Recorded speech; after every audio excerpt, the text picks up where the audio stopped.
back in the hot tub. I'm going for the lowest production quality video award on YouTube. That's my goal. Try with the worst sound and worst production value because of the steam fogging up the camera lens, terrible lighting. Man, I wish these lights were a little brighter, like some colored lights. It's like a Twilight Zone episode. We're going to talk about belts. I'm going to talk about belts. Not belts that hold up your pants. Well, I guess they are belts that hold up your pants. I did a video about my yellow belt test. I've been studying martial arts for most of my life, and I don't have any significant rank in anything, but I picked up a bunch of cool stuff and know how to do a bunch of cool stuff. And so I found this school I like. Does a hybrid martial art based on Shaolin Kempo mixed with boxing and jiu-jitsu. And I'm sure the instructor would have a much more articulate, I'm just going to leave it away, much more articulate explanation about what that is. And I'm just mixing it with my stuff. So first I'm going to talk about this so I can sort of set up what I wanted to talk about with belts. I find that experimenting with different martial arts changes the way I generally move. So I don't go to a new martial art and say, this is what I'm doing and only this. I'm adding it, like Bruce Lee said, research your own experience. So there you go. Absorb what's useful, discard what is useless. Research your own experience and add what is specifically your own. I don't know if that's multiple sayings or one or whatever, but that's the way it goes. So like I tried Shotokan karate and that was pretty cool, but my goal wasn't to become a point fighter. My goal was to absorb the teachings of Shotokan, but unfortunately that school didn't have any adults in it. It's very difficult to find a karate school with a lot of adults in it that's like not a federation taekwondo school or anything like that.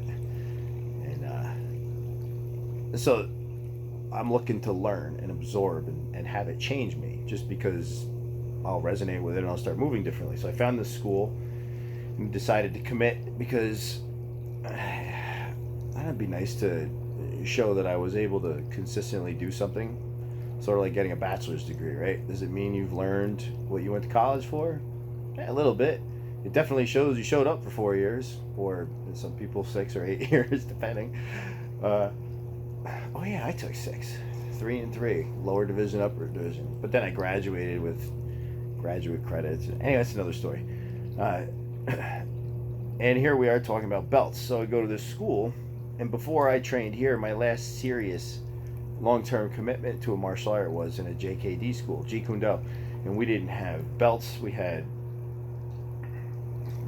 some kind of rank, just as recognition, so the instructor, so you'd feel like you're getting somewhere, so the instructor would stop the class once in a while and say, hey, good job, here's a certificate, it says you're getting good, all right, So it wasn't a ritualized thing. And then between where I am now with a school that does belt testing, then you have something like jiu-jitsu where you just keep working and it's a little more ritualized at the end of a class, where it looks like, based on these videos on YouTube, the instructor makes a little lecture or a little speech about how the students come along so far and so on and so forth, and congratulations, please come up here, take off your belt, here's your new belt, and everybody claps, and it's a big thing because you're really earning a belt.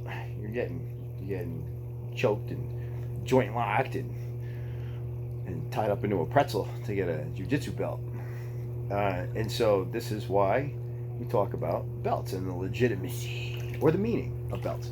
The two perspectives are, well, let's talk about the history of belts first. And what I learned about belts in studying Shotokan, because when I dive in, I try to study a little bit about what I'm doing, is that I think it was Jigoro Kano, the judo guy, who had gone to France or something, and they were doing belts, or I don't know, maybe he saw colored shoes from Savat or something like that. But belts weren't a part of martial arts in Japan at the time, and is part of the commercialization, because Japan commercialized the martial arts before they came here. They added belts, which it helps because then you can look in a large classroom, large meaning the number of people in the classroom, and divide out by skill.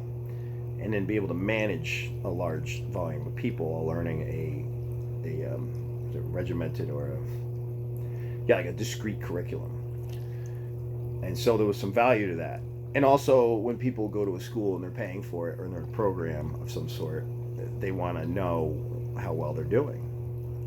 Especially somebody who's super competitive. How far do I have to go? And what am I trying to accomplish? I want to know. I want to see a written curriculum. Who am I trying to beat? How am I trying to beat them? What am I here for? And that's another funny part of this conversation, because this is the first time in history, first time meaning the last, I don't know, 100-something years, where we can practice martial arts for fun. Think about that. Like for thousands of years, people have been fighting with sticks and stones, and now we arrive at this place where we have clean water and, well, yeah, I get it. It's not everybody lives in the same social strata of society, but you don't, in general, in the Western world, we don't need to practice martial arts for survival. People just do it for fun now, which I think is totally wrecked the martial arts, because now people talk about all this hippy-dippy nonsense about personal development and peace and spirituality. Those are all side effects. Martial arts are for fighting. And so what happens with the belts? Where are we linking this to with the belts? So we don't need martial arts so much anymore. You should do martial arts because you might need martial arts, but that's an entirely other thing. So here we have these martial arts that are developed with belt systems, and the problem with the belt system is you have two problems with the belt. Is that first, it doesn't represent skill in the art all the time. Depends on the school, depends on the system, so on and so forth. So to say you have a black belt, but you're 50, 70, 100 pounds overweight, and you can't lift your knee above your hip, even with or without your leg extended, then that's like a stretch for some people to be like, I don't know about this stuff anymore. That's what led to mixed martial arts, because they gave people a platform to be like, oh, well, let's see what works. In the first few UFCs, people came out with their pure style, and Hoist Gracie showed the world that, well, if you can choke a karate guy and you can't do anything about it. So people are like, oh, I have to learn this other stuff too. Man, the production value is really, really falling on this. That's good. It's good. Steamy Lens, that'll help me get that award. So what else? Okay, but the belts. So they don't lend legitimacy necessarily to your fighting ability. What they do is show that you've learned a system, which is cool, because usually there's a curriculum that's set out, and you make your progress through the belts, and by the time you get to a certain belt, that means you're ready for that belt. And then the test is like a ritualized, condensed version of what have you learned, what makes you this belt. So I had a yellow belt test, and there was 6 of us taking all different belt tests, and said there's multiple belts. Like in Japan, sometimes they just do a white belt and a black belt, and then there's degrees of the black belt. But here in America, we love all our different colored belts, which is, I don't know, whatever. And people still pass around this ridiculous nonsense about, it's a white belt, and as you gain experience, it gets dirty, and it becomes different colors, and then when you arrive at black belt, it's just the beginning of your journey. So I call nonsense on both of those premises. That's a stupid story. It sounds nice, but it's nonsense. Your belt doesn't change. It changes white to brown to black if you don't wash it, if you don't change your belt color. And then what was the other thing? Oh, you arrived. It's the beginning of your journey. I think that's more marketing nonsense, because people get their black belt and then they quit. Because, I got the black belt, I know the system. That means I question their motives for even studying the martial arts at all. But what happens if I do? I question my motives for martial art. I already told you my motive is to learn how to fight better. And so here you have this thing where people give you a belt test, but they're never free. They're never free. Belt tests start at $50 or $75, and then by the time you get to black belt, if you're in one of them big federations and you got to travel hundreds of miles, and you don't pass your black belt test, you spent the hundreds or thousands of dollars to get to the black belt test, and then the hundreds or thousands of dollars to take the black belt test. That burns me up. But for a little school like where I am, he's got this little ritualized thing. I think the benefit is that we've all we all took part in this little thing together, and it kind of bound us together. Was it worth the money? No. It was cool. I got to test in isolation. But I'm a test taker. I love the test. I live for the tester, for that sparring match. I mean, we're training for the thing, right? We're not just studying for the sake of studying. We're training for an objective, and this was the objective, is to be able to kill this. So I did my katas, and the other adults did their katas. We don't do them together. It was really weird. We had to face the wall. We weren't allowed to watch. I would think a better belt test would be for everybody in the room to criticize what the one person is doing, and then for the teacher to assimilate all those remarks. What else did we do? So after we did so I opened up with a fitness. I warmed up for that half hour. I did that workout. It took me a half hour minus hot tub before and after, and it was good. I worked out because I showed up and there was a workout with it. So we did a lap and then did 20 lunges and then a lap and then did so many sit-ups and then did a lap around the small little tiny dojo and then did push-ups, and around it went like a downward ladder until we got to, I don't know, it was only 10 rounds or so. It was easy. It was good. Well, I mean, it was easy for me. There was other people who were gassed out after a couple one or two rounds. They were sucking wind. But part of my philosophy of martial arts is get familiar with it. You lose a fight for two reasons: lack of familiarity with range and your lack of conditioning. The best thing you can do is just be in shape. Even if you're a white belt and you suck at karate, go get in shape. You don't have to run, but there's a million things you can do to improve your aerobic endurance and your recovery time between exercises, and how much power you can put out, and your strength and your mobility.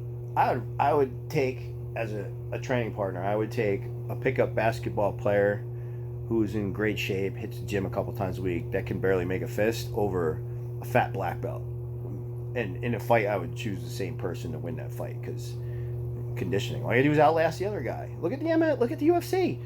Those guys, their conditioning is so top level that it becomes, all other things equal, how are their striking skills when they're striking? How are they grappling against the opponent, and so on and so forth. So it's a major component. And even if you're not going to fight, having the best conditioning is going to get you farther in training. You can train, it's only an hour. Class is an hour. You can't last an hour with full power and then you're gassed after certain exercise. No, you're missing out. You got to be able to move fast because you want to get the volume in. You want to get your reps in, good reps, because that's where your teacher's watching. That's where your training part is with you, because then when you're alone, you're doing other stuff. So belts, back to the belt. I took the belt test. I went back and forth. This is like the perennial conversation about, should I pay money to take a belt test for something that the teacher already knows that I know? Yeah, why not? I'll do it. I'm committed, right? I want to learn a system to tack all my other stuff onto, or the other way around, however you look at it. Okay, so that's, did I miss anything about belts? So if you like the school, well, let's summarize it, because usually people watch these videos to help inform the decision they're making. Usually they watch it to validate their decision. But I'll help you. We'll just summarize it all in one shot here. We'll say, you like the school you're in, where you are? If you like the school where you are, you like the culture, you like the curriculum, get along with the teacher, and it's a cool place to train, then just take the belt test. It's not going to break the bank. I mean, if it's going to break the bank, then you should have thought about this going in, because these are the questions that you should ask when you join any kind of martial arts training institution. So there you go. It's not a terrible thing. It's not a bad thing, not a good thing. It just depends. Should you take the belt test, and is the belt worth it? It all depends.